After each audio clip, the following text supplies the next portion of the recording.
with stage one. Middle of the GFC was sort of something we all weren't expecting, so that slowed down stage two, but now what we're seeing is that growth has accelerated. So stage two has 60 specialty retailers. You've got the likes of Event Cinemas, JB Hi-Fi, Coles, Target, so larger, well-recognized companies now moving into the greater Springfield region.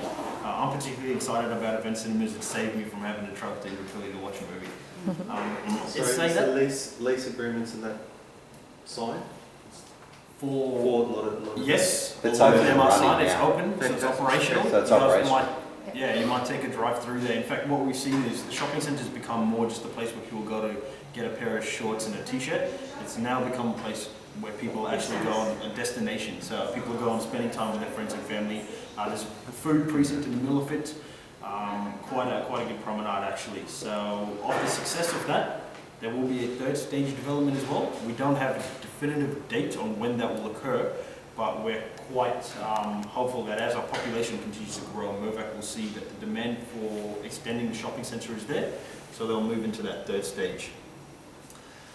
Does anyone know the three pillars that our development is based on? Education, health, and One more, come on, Community? nearly there. commercial. IT, so IT. technology. IT. So education, health and technology, predominantly because of the amount of jobs that those industries create. So a major key for us is making sure we're creating enough jobs in this region to support our residents. The last thing we want to do is build a residential community where everyone's traveling to likes in Brisbane to find work. So we have a mandate in our company, one job for every 3 residents by the year 2030. So we're well on our way to achieving that at the moment. We commissioned a report last year that showed 16,801 direct and indirect jobs for a population of 32,000. So quite excited by that fact. Just touching on one of the pillars of Education City, where our anchor is the University of Southern Queensland. They spent $45 million last year upgrading their campus. What they've seen is tremendous growth and uptake of students wanting to study at USQ, particularly their Springfield campus. Started in 2006 with roughly 300 students, now they're close to 2,500 students, with aggressive plans to grow to 10,000 in the coming years. So what we're seeing is off the back of that success, international universities are now approaching us as well. I know our CEO of Education has been in talks with a couple, predominantly because they can find some real synergy with what's going on in Health City, which is a nice segue to that particular development. Mater Hospital, I'm sure everyone knows Mater Hospital. So they got underway last year. The building with the grey roof there, grey and white, is their first stage. So that was an $85 million facility, 80-bed hospital, 16 dedicated oncology beds. So what we're seeing now is they're currently in negotiations with the government for further bed licenses. They're looking anywhere between 200 to 400 for second stage. But once they're built out with their 5-stage build program, it'll be a 1,200 bed hospital. So think about that for a second. 1,200 beds operational in Greater Springfield. So yes, it's some time off, but this is the vision that we have in this precinct. Sort of health services for the whole Western Corridor. Aveo Seniors Living. I'm sure you guys would have seen in the press recently, Aveo Seniors Living have completed a transaction which will take them over the next 10 to 15 years, delivering 2,500 residential aged care facility. So they've changed their traditional detached housing model to more vertical structure now. So they're moving up rather than out, which serves our purpose perfectly, because obviously we want to make sure we're creating something special here in Greater Springfield. Something a lot of people don't actually know, but something we do like mentioning, is the fact that 1/3 of our development is kept to open and green space. A lot of people sometimes look at us as a greedy property developer, which is certainly not the case. I mentioned a big goal for us is building a community here in Springfield. So with that, whether it be land that we've donated back to the government for conservation reserve, delivering public access sporting fields through quite valuable land through the middle of the precinct, we are making sure that we have that dedicated open green space as well, and our impact on the environment is as minimal as possible. Sweeping over to the left-hand side of the development, we have our vicinity office and business park, which is this area here. This is a major focus for our company at the moment. There's a lot of activity occurring.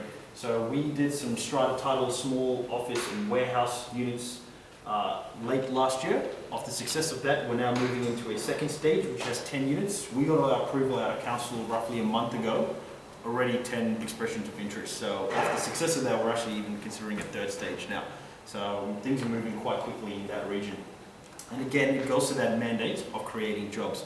What we're finding is a lot of those small businesses who are setting up their offices here in Springfield will be employing people in the local area. So anything we can do to help that and sort of get that incubated is something we're focusing heavily on. Come February next year, we'll see the first stage of our car showrooms. So we've completed a transaction that will see dealerships going up in Greater Springfield now.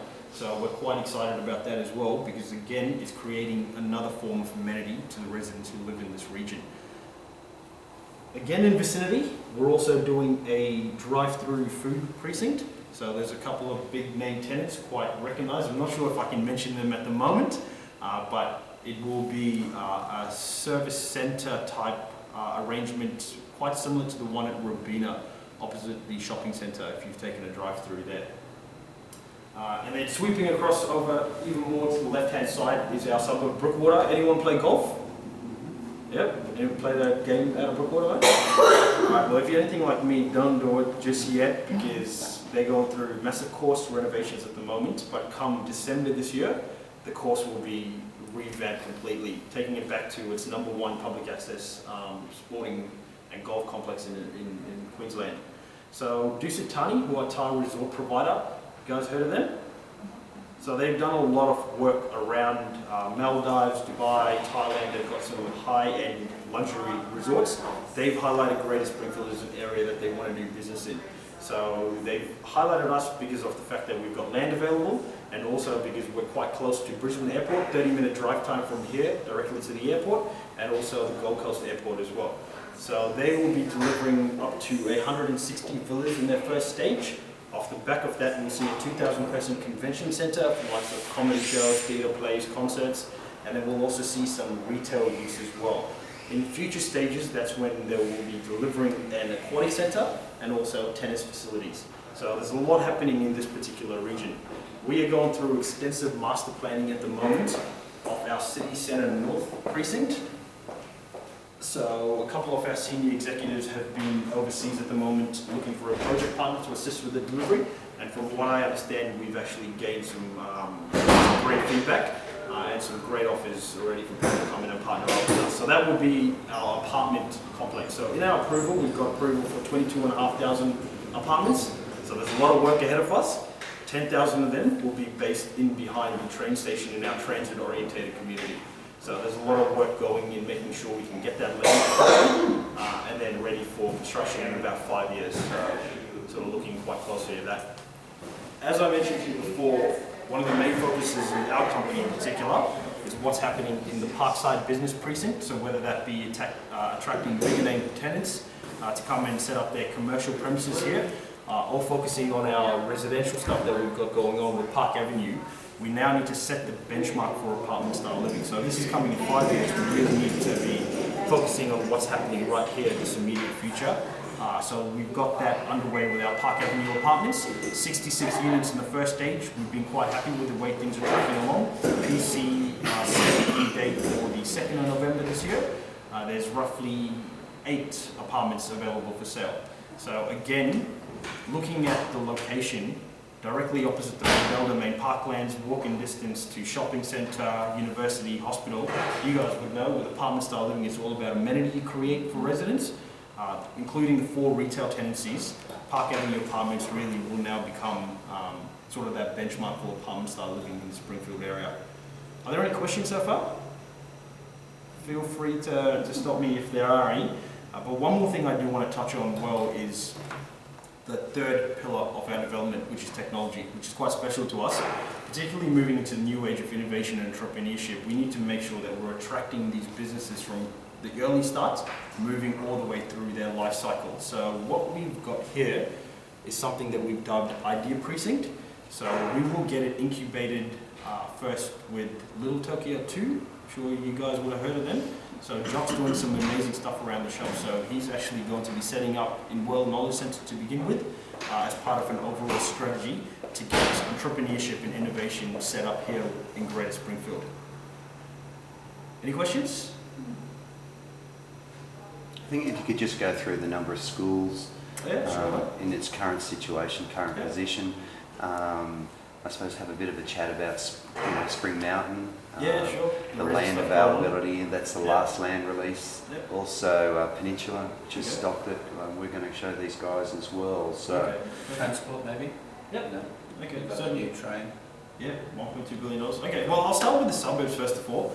Just moving through our life cycle, we got started in the suburb of Springfield, which is our first suburb. We then moved over through our project partners, Delphin, now Lend-Lease, into Springfield Lakes. Interestingly enough, Springfield Lakes as a suburb is now almost built out. So the peninsula is the last land release in Springfield Lakes. Through the success of that, Lend-Lease have now announced that they're moving to Spring Mountain. So we'll see roughly 4,500 to 5,000 residential lots over the next 10 years. And they will be getting underway fairly shortly. This hill that you see behind us will disappear over the next 12 months. And they've actually already started some pre-work. So they've got a lot of plans lodged into council and things as well to get that development underway. I mentioned to you before, our population is growing quite rapidly. Roughly 4,000 people a year, 3 families a day moving into Greater Springfield. So in order to cater for those needs, we need to make sure, whether it be through residential detached housing or apartment style living, that we're sort of creating the housing structure to suit those people coming in. See, everything covered? Oh yeah. Sure. You also asked me about schools. 46% of our population in Greater Springfield is enrolled in one form of education or the other. So it's a very important pillar to our community. We've got 10 schools in the region, 5 of them do secondary and primary. In the new development in Springfield Rise, what we'll see is another 3 schools added to that as part of that development. A number of childcare facilities, I think we've got 11 in total, and we're getting knocks on our door every day for more childcare. We're actually commissioning a report at the moment to understand exactly what type of demand is there for childcare, and off the back of that, we will be looking to put in more childcares as well. In regards to transport, Michael, you asked me before about our train station. What we saw was, as soon as the train station went in at the back end of 2013, that's where the speed of our development changed quite rapidly. So it was a $1.2 billion project. We donated the land across that corridor. Our chairman's sort of the master negotiator, so negotiated 2 train stations, one at Springfield Central and then the other one at Springfield. So what we're seeing is, when council were doing their early forecast, they forecast roughly 300,000 trips in the first year. Since the train stations opened in that first year, it was 800,000 trips, so it absolutely blew it away. What we're seeing is people from outside of our community actually coming to use the train station from here, and then straight through into the city in roughly 41 minutes. So again, it changed the speed of our development, making us a lot more connected to Brisbane. Any other particular questions? Does that train line go straight into the CBD of Brisbane? Yes. Does it go to the airport? It does not go That's to the airport. okay. You have to go through the city to get to Change, the and airport. that was just a Yeah, question I sure, got it's just asked a this change week. over. Yeah, thank you. Yeah, just a change over. But through Legacy Way now, the tunnels just opened up. You can get from here to the 30 airport minutes. in 30 minutes flat. So I've timed it. So I live in Springfield Lakes. Yeah, from my house to the airport is exactly 30 minutes. Thank you. That's all right. Rebel Parklands, Rebel playing fields. I think it's pretty well covered. Yeah, all. sure. Just with the parkland, interesting story about the parkland. When we were first looking at the initial concepts and the plans, some of our senior guys actually visited a number of world-class parklands overseas in Europe, America, sort of took great ideas from each of them and put it all within the one parkland here. So we've got an amphitheatre in the middle of the parkland, which is quite special. We host the Anzac Day ceremony from there. We had a colour run not too long ago, but it's really our community focal point. So whether it's mums who are going for jogs with their kids early in the morning, or whether it's sort of uni students after uni who just want to kick back and relax in the parkland, it's sort of that central focus point that brings our community together. And now with the addition of the lagoon to that, making it a $40 million plus facility, it's great to see that that type of amenity is right here, available free of charge for all of our residents. And the Peninsula Estate, whereabouts is that? So the Peninsula Estate's there.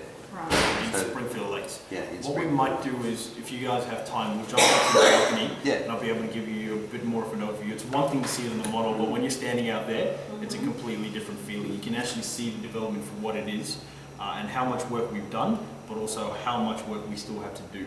In regards to our life cycle, from all the projects I've talked about today, upgrades to the shopping centre, General Electric, Lagoon, hospital, university, what's happening in the Brookwater Golf Course, the resort, P10, all of these things, 20% completed.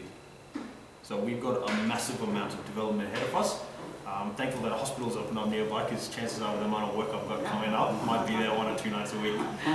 I'll just also touch on a new development I that we're think doing. that's an interesting point though. Yeah. So Springfield's been going for 15 to 20 years now, and it's only just reached 20% of its DA, or its development opportunity or development application.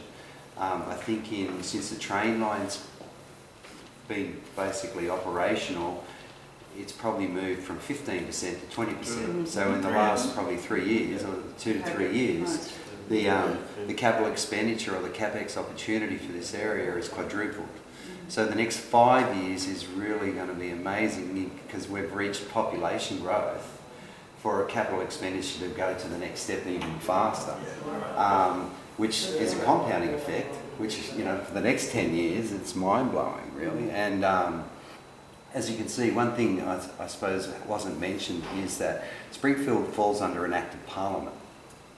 It's on Act of Parliament.